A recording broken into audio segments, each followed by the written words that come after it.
तो ये जो म्यांमार का एक्शन है, इसमें जो उल्फा वाले हैं, जो उल्फा इंडिपेंडेंट, जो परेश बरुआ वाला जो ग्रुप है, जी वो सर। कह रहा है साहब कि 3 बार हमारे ऊपर हमला कर दिया, ड्रोन स्ट्राइक कर दी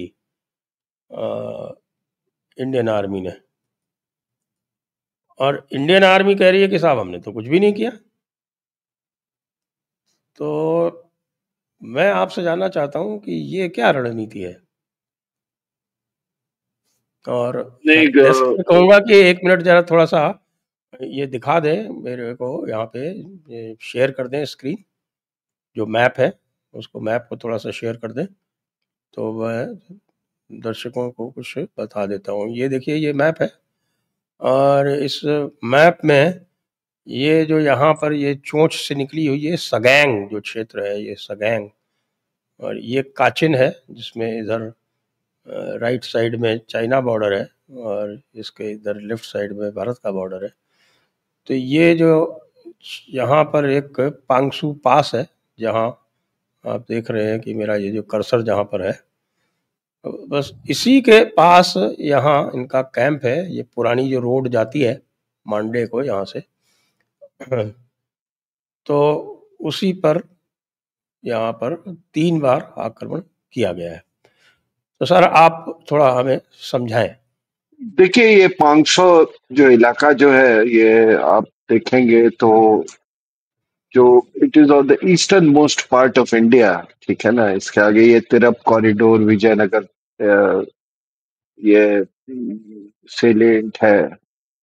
और ये जो 500 पास की आप बात कर रहे हैं, ये 500 पास वो है जहां से स्टिलवेल रोड बना था।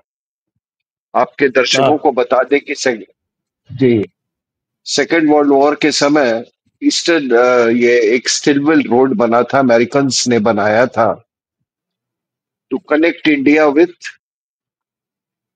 यूनान प्रोविंस ऑफ चाइना। बहुत उसमें एफर्ट गया था, आज भी उसके कुछ हिस्से हैं। मैंने एक डॉक्यूमेंट्री देखी थी जब मैं RAW में था, किसी ने बनाया था बड़ा अच्छा, some Patnaik, he had made a movie on that, he traveled along that Stillwell road।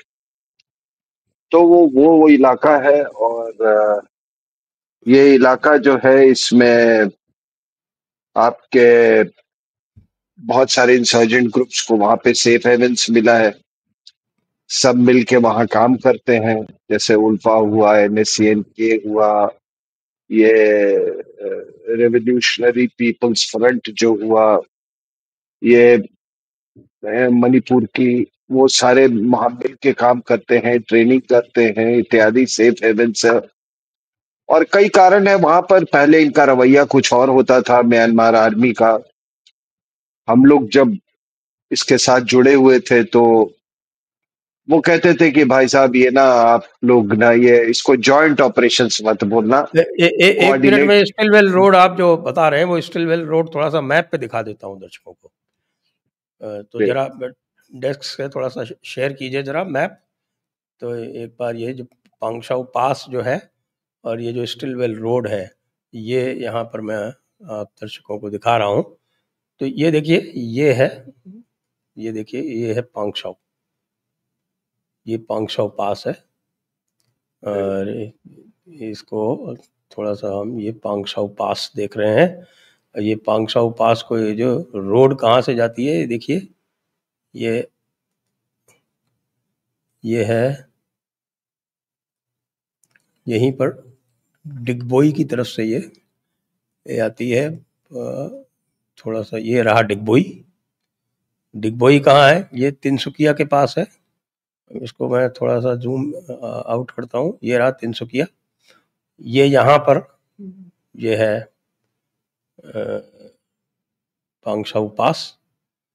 तो ये पांगशाऊ पास जहाँ से ये, और ये जो रोड है, ये स्टिलवेल रोड है। ये ये मैप गायब हो गया अचानक, 1 मिनट में वापस दिखाता हूँ।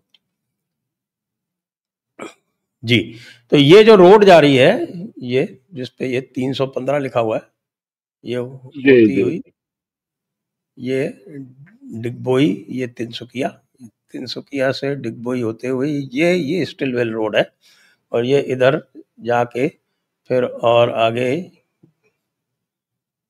इधर से जाते हुए ये चाइना बॉर्डर से होते हुए ये शान प्रोविंस आ जाती है यहाँ पे।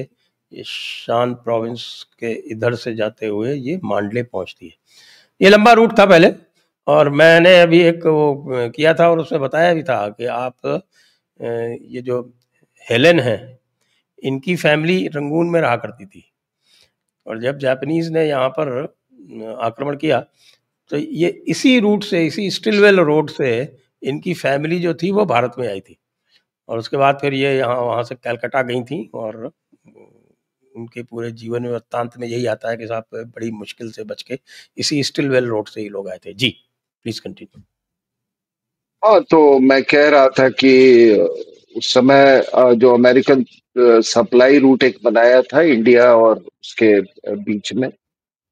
और देखिए, ये जो पूरा इंसर्जेंसी का एक बहुत बड़ा कारण ये भी रहा वहां पर कि जब वर्ल्ड वॉर 2 हुआ तो there was lot of free flowing weapons, weapons were all around.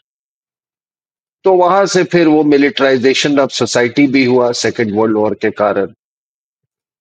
तो उससे भी इंसर्जेंसी इफेक्ट हुआ, उसका इम्पैक्ट हुआ इंसर्जेंसी का। It was a big contributory factor, लेकिन उसके बाद से उसमें किसी ने कम्युनिस्ट आइडियोलॉजी कॉन्फ्लेट कर दिया, किसी ने उसमें क्रिश्चियनिटी को कॉन्फ्लेट कर दिया कि भाई आप तो अलग हो, आप का भारत से कुछ लेना देना नहीं है।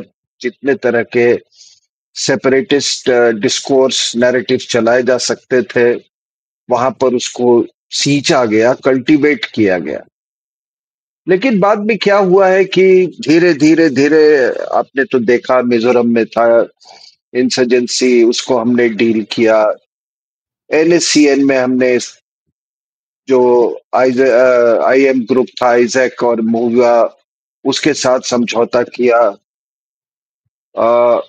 ये खापलांग ग्रुप जो है वो खापलांग के मरने के बाद वो उसमें स्प्लिट हो गया। और कहा जाता है कि जो ये ड्रोन वाला जो आप कह रहे हैं, जो वो इस बात का कंप्लेन कर रहे हैं कि शिकायत कर रहे हैं कि 150 ड्रोन आए और बहुत जबरदस्त उन्होंने बमबारी की, एक बार नहीं तीन तीन वेव्स में आए। ये तो एक कह रहे हैं कि भाई एक बार तो ऐसा हुआ कि टूकने के बाद जब वो फ्यूनरल हो रहा था तो उस समय फ्यूनरल के बाद के समय किया, और फिर आज सुबह कह रहे हैं कि आज फिर तीसरा ये हुआ है। तो उसमें भी स्प्लिट था। और उसी तरीके से ये जो आपका उल्फा आई जो था वो भी एक स्प्लिट ग्रुप है। जो मेन ग्रुप था राजकोहा वाला, अरविंद राजकोहा वाला, वो तो 2009 में वो ओवरग्राउंड आ गया था। और 2023 में हेमंता बिस्वास ने उनके साथ एक डील भी कर लिया था, उनको बड़े अच्छे टर्म्स एंड कंडीशंस में रिहैबिलिटेट करी। तो ये जितने आप ग्रुप्स देख रहे हैं वहां पे म्यांमार में, वो ग्रुप्स जो है वो वाले हैं जो कि एंटी पीस टॉक्स हैं, who have refused to come under the peace fold instigated by China and Pakistan.